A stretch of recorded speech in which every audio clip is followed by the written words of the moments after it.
जय हिंद दोस्तों, नमस्कार। आज की हिस्ट्री के क्लास में आपका स्वागत है। उम्मीद करता हूँ आप बहुत अच्छे हैं और अपनी तैयारी को बेहतर कर रहे होंगे। तो ठीक है, आज हम पढ़ेंगे तुगलक वंश। क्या पढ़ेंगे? तुगलक वंश। पिछली क्लास के अंदर हमने पढ़ा था खिलजी वंश। खिलजी वंश के अंदर हमने पूरे खिलजी वंश को बेहतरीन तरीके से की है। और पहली बात, मैं आपको क्लास स्टार्ट करने से पहले बता दूं कि अगर आपको हिस्ट्री की क्लास यानी हिस्ट्री कंप्लीटली, आपको हिस्ट्री की यानी बेहतरीन समझ रखना चाहते हैं तो प्लीज क्लासों को कंटिन्यू करें। ठीक है, पहले हम क्या करेंगे, प्राचीन काल को पढ़ेंगे, उसके बाद में आधुनिक इतिहास और उसके बाद में हम पढ़ेंगे प्राचीन इतिहास। ठीक है, इन क्लासों को आप यानी रेगुलरली करो, पहली बात हो। और बेहतरीन तरीके से आप क्या बनाओ, नोट्स बनाओ और उनको रिवाइज करो। उससे क्या है कि आपको कहीं बार बार आपको भटकना नहीं पड़ेगा। यानी कभी उस टीचर से पढ़ लिए, कभी उस टीचर से पढ़ लिए, कभी इस प्लेटफॉर्म से, कभी इस प्लेटफॉर्म से, यानी बार बार आपको भटकना नहीं पड़ेगा। बढ़िया तरीके से एक टीचर को पकड़ो, उसको रिवीजन करो। ठीक है, यानी बढ़िया तरीके से नोट्स बनाओ, बेहतरीन तरीके से क्लास लगाओ और उसके बाद में रिवीजन करो। ठीक है, ये है यानी एक सिलेक्टेड स्टूडेंट क्या कहेगा, यही बात कहेगा। यानी बढ़िया तरीके से एक टीचर को पकड़ो और उनसे बेहतरीन तरीके से क्या आप एक नोट्स बना लो, रिवीजन यानी कोर्स करके, और उसका बार बार उसको रिवीजन करो। यानी बार बार आपको कहीं यानी अलग अलग टीचर से पढ़ने की जरूरत नहीं पड़ेगी। अगर एक बार बढ़िया तरीके से समझ लेके और उसके बाद में आपको रिवीजन कर लिया तो आपको चीजें क्या है, कंप्लीट हो जाएगी। ठीक है, तो हमने क्या पढ़ा था, अलाउद्दीन खिलजी को कंप्लीट करके हमने उसके बाद में तुगलक वंश आता है, उस तुगलक वंश को आज हम पढ़ेंगे। ठीक है, यानी खिलजी वंश को हमने कंप्लीट कर लिया, उसके बाद में तुगलक वंश, उस तुगलक वंश को आज हम पढ़ने वाले हैं। ठीक है, तो अलाउद्दीन खिलजी का शासन काल क्या था उसके बारे में कोई बताएगा? अलाउद्दीन खिलजी का शासन काल, तो उसका शासन काल था 1296 से लेकर 1316 तक, यानी मात्र 20 साल, यानी 30 साल का पूरा यानी खिलजी वंश था। उस खिलजी वंश के अंदर यानी लगभग 20 साल का शासन किसने किया था? वो किया था अलाउद्दीन खिलजी ने। उसके बाद में मुबारक शाह खिलजी आता है 1316 से लेकर 1320 तक, यानी उसकी बाद में उसको मृत्यु के बाद में यहाँ पर किसने, उसकी मृत्यु के बाद में तुगलक वंश आ जाता है। तो तुगलक वंश का शासन काल क्या है, पहले ये पढ़ो। तुगलक वंश का शासन काल 1320 से लेकर 1414 तक। ठीक है, सबसे ज्यादा दिल्ली सल्तनत के अंदर सबसे ज्यादा अगर शासन किया है तो वो किसने किया है? वो किया है तुगलक वंश ने। तो इसका शासनकाल क्या है? इसने शासन कितना किया है? 94 वर्ष। 94 वर्ष का शासन दिल्ली सल्तनत के अंदर यानी तुगलक वंश ने किया है। कितना? 94 वर्ष, 1320 से लेकर 1414। ये डेट बहुत इंपॉर्टेंट है। ये जो शासन काल है ना तुगलक वंश का, वो सबसे ज्यादा इंपॉर्टेंट है। ठीक है, तो याद रखना। तो पहले पढ़ते हैं हम तुगलक वंश के संस्थापक के बारे में। तुगलक वंश का संस्थापक कौन है? संस्थापक, तो संस्थापक है गयासुद्दीन तुगलक। कौन है? गयासुद्दीन, गयासुद्दीन तुगलक। ठीक, कौन है संस्थापक? गयासुद्दीन तुगलक। ये कौन, गयासुद्दीन तुगलक कहां रहता था पहले? यानी अलाउद्दीन खिलजी के समय जो गयासुद्दीन तुगलक है, ये अलाउद्दीन खिलजी का राज्यपाल था। ठीक है, अलाउद्दीन खिलजी के समय ये गवर्नर था, राज्यपाल। ठीक है, तो लिख लो अलाउद्दीन खिलजी के समय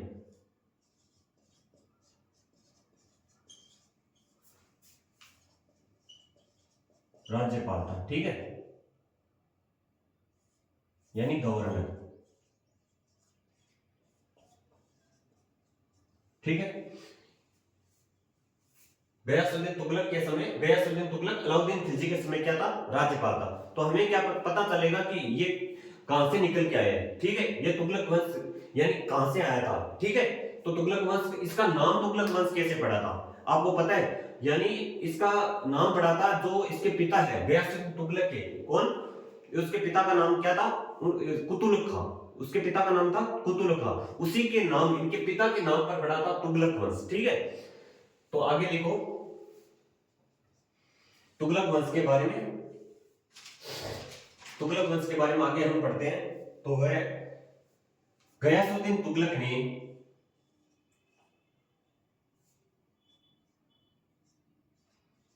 गयासुद्दीन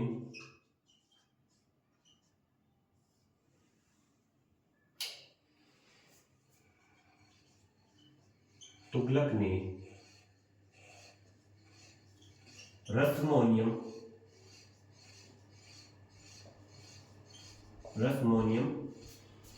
ये कौन सी पद्धति? एक मध्य नीति है, मध्य नीति, रस्मोनियम मध्य नीति अपनाई। साथ साथ में भाई साथ ही सभी नोट्स जरूर बना लेना, ठीक है। इसने क्या, गयासुद्दीन तुगलक ने रस्मोनियम पद्धति यानी मध्य नीति अपनाई। तो आप कहोगे रस्मोनियम ये कैसी पद्धति, मध्य नीति क्या है? तो इसने यानी अपने शासन काल को यानी अपने साम्राज्य को शक्तिशाली बनाने के लिए इसने क्या है, एक रस्मोनियम पद्धति अपनाई थी। यानी रस्मोनियम पद्धति वह होती है कि इसने क्या यानी इसने क्या कहा, तो इसने कहा था कि जो हिंदू लोग हैं उस हिंदू लोगों को क्या करना है कि न तो ज्यादा पावर देनी है और न ज्यादा इतना कमजोर करना है कि वो यानी खेती करना छोड़ दे। किसान लोग जो खेती कर रहे हैं वो इतनी पावर ना दो कि वो यानी कि सबसे ज्यादा पावर शक्तिशाली बन जाए, और उससे इतना कमजोर भी मत करो कि उन क्या है, कमजोर करने पर वो अपनी खेती करना छोड़ दे। इससे क्या है यानी साम्राज्य को नुकसान हो जाएगा, ठीक है। इसलिए इसने क्या रस्मोनियम यानी मध्य नीति अपनाई कि इनको ज्यादा तो कमजोर मत करो और न ज्यादा इनको शक्तिशाली बनाओ। तो ये क्या है, एक रस्मोनियम पद्धति अपनाई थी, ठीक है। आगे लिखो, आगे लिखने अलाउद्दीन खिलजी गयासुद्दीन तुगलक, इस तुगलक वंश का जो हमें पता चलता है तो इनके बारे में पहले पुस्तकों के बारे में पढ़ लेते हैं कि किन पुस्तकों के बारे में हमें सबसे ज्यादा पता चलता है इस वंश के बारे में। तो पुस्तकों के बारे में आप जानो, तो इन पुस्तकों के बारे में पहले पढ़ लेते हैं, ठीक है, पुस्तकें। फिर हम गयासुद्दीन तुगलक के बारे में जानेंगे। पहले लोग तुगलक गयासुद्दीन तुगलक इसका शासनकाल हम बाद में पढ़ेंगे। इसका शासनकाल है 1320 से 1325 तक। उसके बाद में हम तुगलक वंश को जो गयासुद्दीन तुगलक को पढ़ेंगे उसके बारे में तब शुरुआत से पढ़ेंगे, ठीक है। पुस्तकें, एक है बर्नी की पुस्तक, बर्नी की दो पुस्तकें हैं। पहली पुस्तक कौन सी है, तो पहली पुस्तक है तारीख ए फिरोज शाह, तारीख ए फिरोज शाह।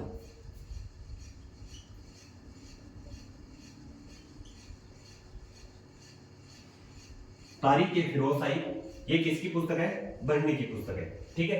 एक पुस्तक है बर्नी की, वो कौन सी है, वो है फतवा ए जहांदारी। कौन सी पुस्तक है, फतवा ए जहांदारी, फतवा ए जहांदारी। ये पुस्तक भी किसकी है, बर्नी की पुस्तक है, ठीक है। बहुत इंपॉर्टेंट है क्योंकि पुस्तकें आज के सबसे ज्यादा अगर पूछा जाता है ना तो पुस्तकें के बारे में बहुत सारे प्रश्न बनते हैं, ठीक है।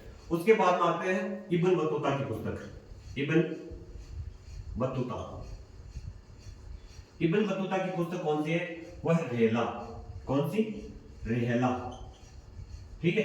इस पुस्तक से हमें किसके बारे में, तुगलक वंश के, क्योंकि ये इब्न बतूता किसके शासनकाल में आएगा, ये आएगा मोहम्मद बिन तुगलक के शासनकाल में, ठीक है। आगे हम पढ़ेंगे। और उसके बाद में है एक अमीर खुसरो की पुस्तक, अमीर खुसरो। साथ साथ में साथ ही सभी नोट्स जरूर बनाना, ठीक है ना।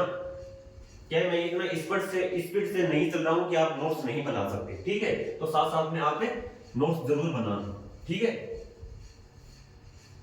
अमीर खुसरो की पुस्तक कौन सी है, जो हमें यानी तुगलक वंश के बारे में पता चलता है, ठीक है। तो वो पुस्तक कौन सी है, तुगलकनामा। ये पुस्तक किसकी है, ये अमीर खुसरो की है, तुगलकनामा, ठीक है। और किसकी है, एक है पुस्तक इस्लामी की पुस्तक, इस्लामी की पुस्तक लिखो।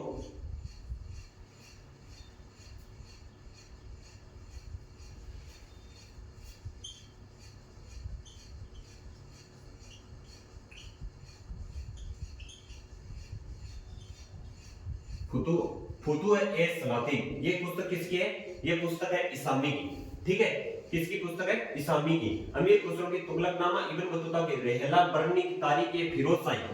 और एक है जो फिरोज शाह तुगलक है ना, उसकी पुस्तक एक और है, उसी के बारे में हमें क्या है, इन वंशज के बारे में पता, इस तुगलक वंश के बारे में पता चलता है। फिरोज शाह तुगलक जो किसके बारे में शासन करेगा, वो मोहम्मद बिन तुगलक के बाद में आएगा, इसके बारे में हम पढ़ेंगे। यानी मोहम्मद बिन तुगलक के बाद में कौन आता है, फिरोज शाह तुगलक आता है। तो फिरोज शाह तुगलक की पुस्तक है फिरोज शाह तुगलक।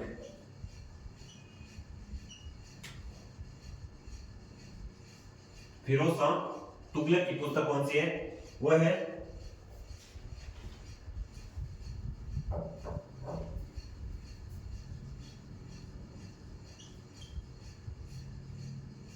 ए जहांदारी, फुतुए ए जहांदारी।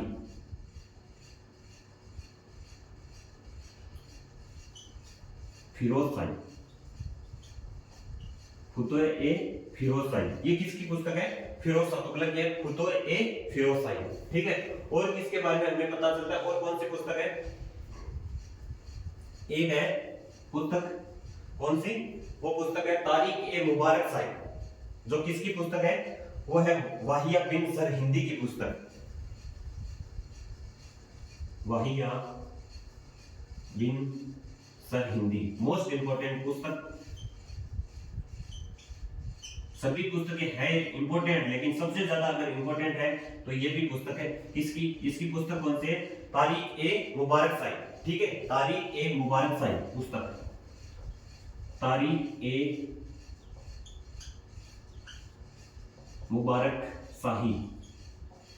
इन पुस्तकों के बारे में हमें पता चलता है। लेकिन वाहिया बिन पुस्तक जो सरहिंदी पुस्तक है, ये किसके बारे में? सैयद वंश के बारे में इसका वर्णन है। इसके इस पुस्तक के अंदर किसका वर्णन है? वो सरहिंद जो सैयद वंश है उसका वर्णन भी इसी पुस्तक के अंदर है। तो ये मोस्ट इंपोर्टेंट पुस्तक है जो क्या है सबसे ज्यादा, यानी तुगलक वंश के बारे में हमें इनके बारे में जो तुगलक वंश का वर्णन है वो इन पुस्तकों के अंदर है। ठीक है, तो पढ़ने की पुस्तक है तारिक ए फिरोज शाही और फतवा ए जहांदारी। और इब्न बतूता की है बेला पुस्तक है। ठीक है, अमीर खुसरो की तुगलकनामा, इस्लामी की फुतुए ए सलातीन और फिरोज शाह तुगलक के फुतुए ए जहांदारी। फुतुए ए फिरोज शाही, फिरोज शाह तुगलक की कौन सी? फुतुए ए फिरोज शाही। ठीक है, वाहिया बिन सरहिंदी की पुस्तक कौन सी है? तारिक ए मुबारक शाही पुस्तक किसकी है? वाहिया बिन सरहिंदी। ठीक है, अगर इन पुस्तकों के बारे में देखें तो सबसे ज्यादा अगर सटीक पुस्तक मानी जाती है तो वो पुस्तक मानी जाती है इस्लामी की। तो आप कहोगे भैया ये कैसे? तो आपने या तो सुना होगा या नहीं सुना है, तो मैं बता देता हूं। एक बार क्या हुआ था कि आगे आने वाला शासक कौन है? मोहम्मद बिन तुगलक। इसने अपनी राजधानी जो चेंज की थी, कौन सी चेंज की थी? यानी दिल्ली से दौलताबाद ले गया था। उसी दौलताबाद जब राजधानी अपने क्या उसने हस्तांतरित करी, तो वह राजधानी हस्तांतरित की उस समय जो इस्लामी था ना, वो उसी जनता के बीच में था। तो दिल्ली के सारे लोग अपने सामान को सर पर ऊंच कर, यानी पैदल सभी लोग, लगभग कितना पड़ता है वहां से? लगभग 2000 किलोमीटर दौलताबाद पड़ता है, दिल्ली से दौलताबाद। ठीक है, मुंबई महाराष्ट्र के अंदर। ठीक है, तो वहां पर सब लोग जा रहे थे, तो उसी के अंदर था ये भी इसामी। और इसामी के दादा का नाम क्या? दादाजी भी इन्हीं के साथ में थे। 94 वर्ष के दादाजी उसी यात्रा के अंदर उनकी क्या हो जाती है? मृत्यु हो जाती है। ठीक है, तो ये क्या कहता है? इसामी उसके बाद में वापस नहीं आता है, वहां से वापस जो सभी लोग उसी जो वहीं से फिर जो मोहम्मद बिन तुगलक है उसने क्या था? फिर चलो हम दिल्ली चले, वापस वहीं से क्या करते? दिल्ली आया, लेकिन इस्लामी वापस नहीं आया। तो वहीं पर क्या कहता है कि इस जो मेरे दादाजी की मृत्यु हुई है वो किसके कारण हुई है? मोहम्मद बिन तुगलक के कारण। लेकिन वो उस समय जो वापस दिल्ली आते सभी लोग, तो वो उस समय वापस नहीं आता। और वही उसी के समय मोहम्मद बिन तुगलक के समय 1347 के अंदर बहमनी वंश की स्थापना हुई थी महाराष्ट्र के अंदर। वो वहीं पर चला जाता है और वहीं से जाकर क्या कहता है कि बाबूजी मुझे आपके अंदर शरण दे दो, मैं इस मोहम्मद बिन तुगलक यानी इस तुगलक वंश के बारे में मुझे सब कुछ लिखना है। ठीक है, तो वो सबसे ज्यादा अगर इंपॉर्टेंट मानते हैं तो इस्लामी की पुस्तक सबसे ज्यादा इतिहास का सबसे ज्यादा इंपॉर्टेंट इसके बारे में जानता है। ठीक है, सबसे ज्यादा अगर सटीक पुस्तक है तो वो है इस्लामी फुतुह ए सलातीन। इस पुस्तक को सबसे सटीक मानते हैं। ठीक है, अब हम पढ़ेंगे गयासुद्दीन तुगलक के बारे में। अलाउद्दीन खिलजी के समय यह राज्यपाल गवर्नर था और उसके बाद में ये इसका राज्य कैसे हुआ, ये इसका शासन काल क्या है और इसने क्या निर्माण करा है, इसके विद्रोह, उसके आक्रमण, इनके बारे में हम सभी पढ़ेंगे। ठीक है, तो अब आ जाओ आगे लिखो। गयासुद्दीन तुगलक, गयासुद्दीन तुगलक, इसका शासनकाल क्या है? तो इसका शासनकाल है 1320 से लेकर 1325 तक। मैंने पूरा तुगलक वंश के लिख दी, ठीक है। अब आगे आओ, गयासुद्दीन तुगलक, इसके बारे में अगर पढ़े तो हमें पहले ही पढ़ना है गयासुद्दीन तुगलक।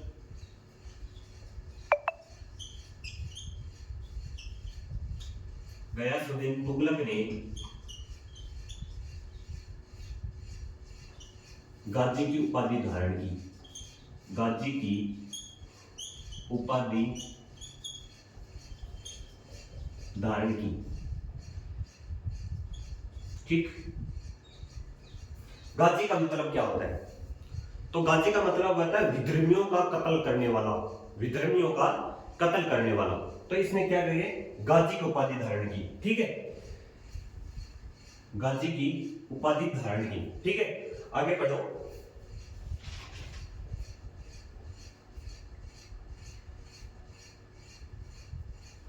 गयासुद्दीन तुगलक इसने 29 मंगोल आक्रमणों को विफल किया,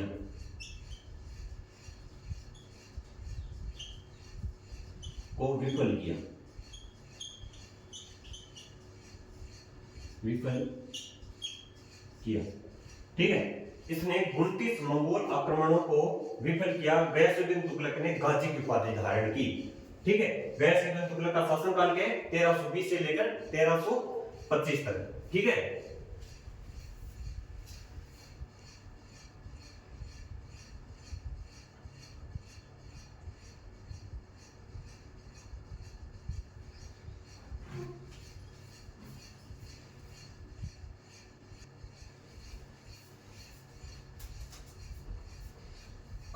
आगे बढ़ते हैं।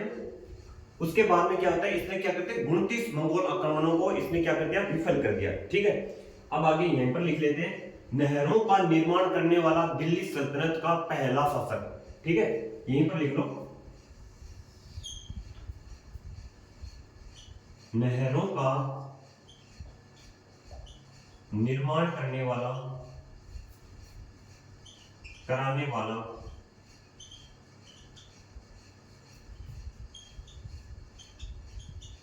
दिल्ली सल्तनत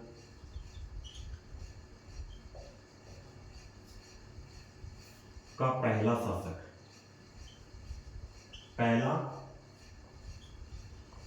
शासक, ठीक है। नहरों का निर्माण कराने वाला दिल्ली सल्तनत का पहला शासक, ठीक है, नोट कर लो साथ साथ में, ठीक है। नहरों का निर्माण कराने वाला दिल्ली सल्तनत का पहला शासक, ठीक है। उसके बाद में आओ,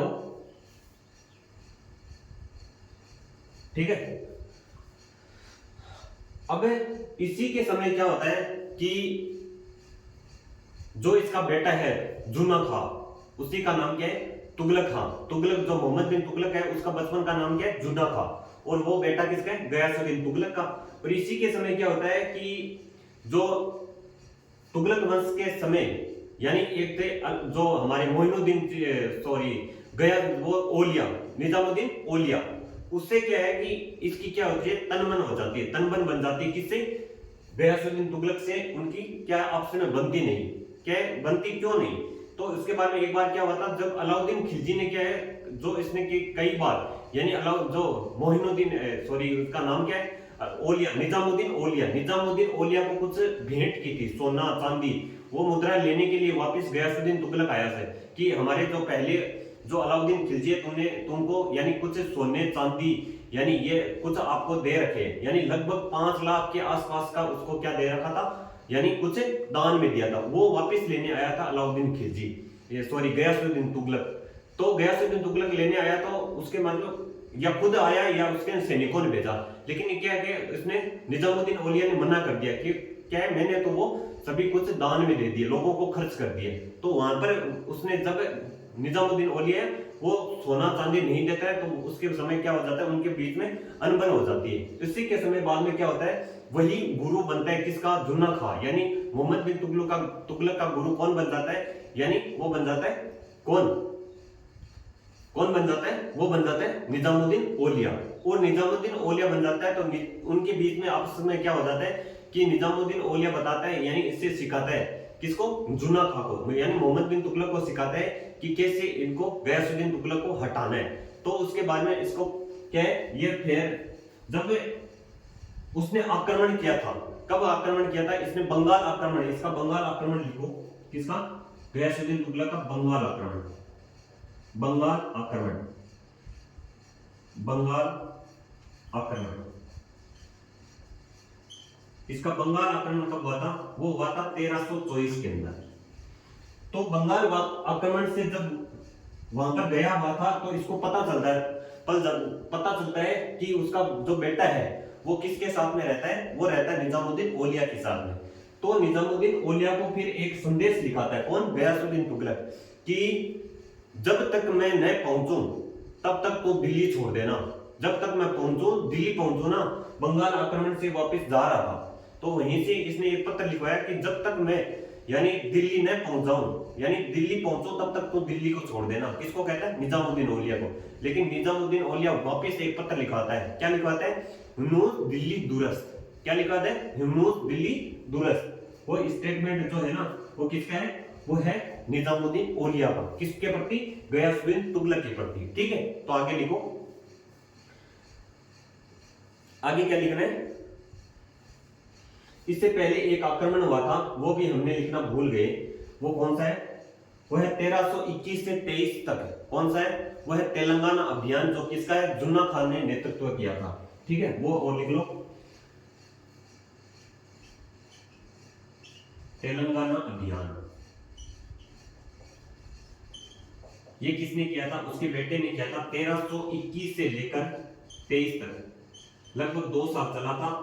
और इसका नेतृत्व किसने किया था, तो नेतृत्व किया था जुन्ना खां। जुन्ना खान कौन है, वही है जुन्ना खां, मोहम्मद बिन तुगलक। ठीक है, जुन्ना खान ने किया था, किसने किया था, जुन्ना खान ने। ठीक है ना, क्लियर दिख रहा है ना सब कुछ, किसने किया था, जुन्ना खान ने किया। तेलंगाना अभियान कब हुआ था, 1321 से 23 तक, नेतृत्व करने वाला कौन है, वो है जुन्ना खान। ठीक है, जब बंगाल अभियान से 1325 में कौन, गयासुद्दीन तुगलक क्या वापस लौट रहा था, गयासुद्दीन तुगलक वापस आ रहा था 1325 के अंदर, गयासुद्दीन तुगलक वापस आते हुए बंगाल अभियान से 1325 में बंगाल अभियान से लौटते समय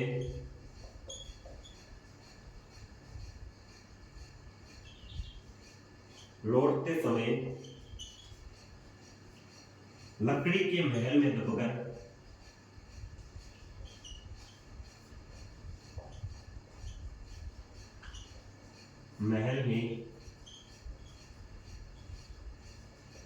मौत हो जाती है।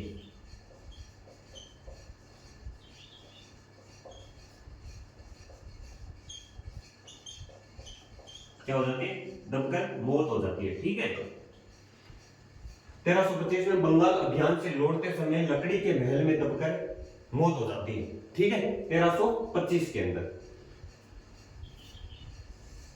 एक स्टेटमेंट आता है, हुन्नूज दिल्ली दुरस्त, हुन्नूज दिल्ली दुरस्त, हुन्नूज दिल्ली अभी दूर है। ठीक है, इसका मतलब ये है, निजामुद्दीन औलिया ने कहा था,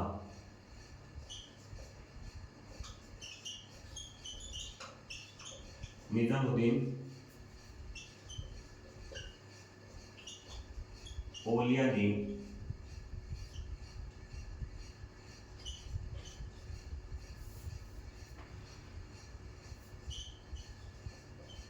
गयासुद्दीन तुगलक को कहा,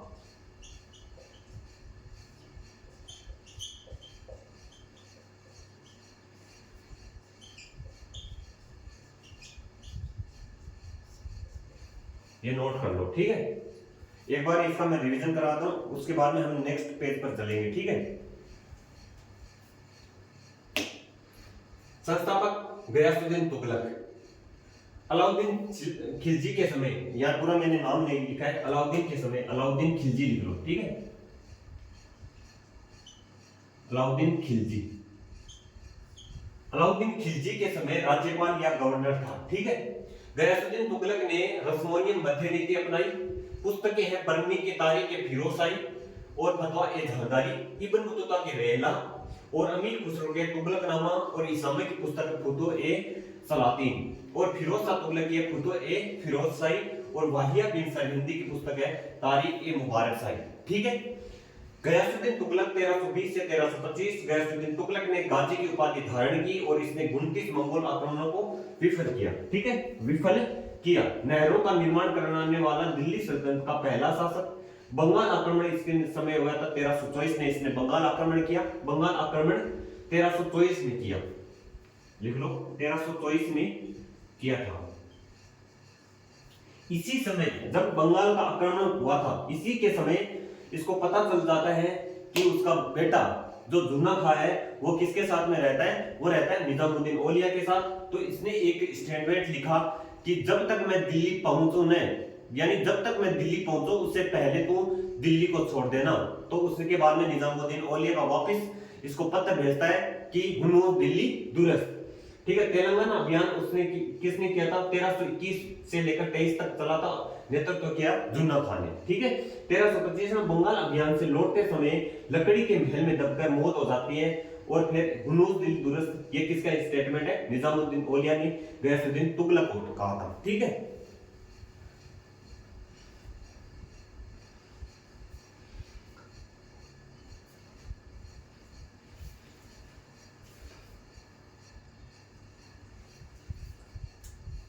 एक लाइन हम लिखना भूल गए थे, तो वो कंप्लीट कर लो, ठीक है। इसका राज्याभिषेक कहां पर हुआ था, इसका राज्याभिषेक कहां पर हुआ था, तो इसका राज्याभिषेक हुआ था कहां पर, हजारखंबा महल के अंदर। कहां पर हुआ था, हजारखंबा महल के अंदर।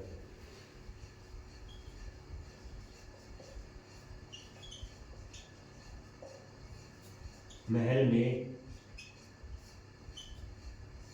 हजारखंबा महल में हुआ, नोट कर लेना, ठीक है।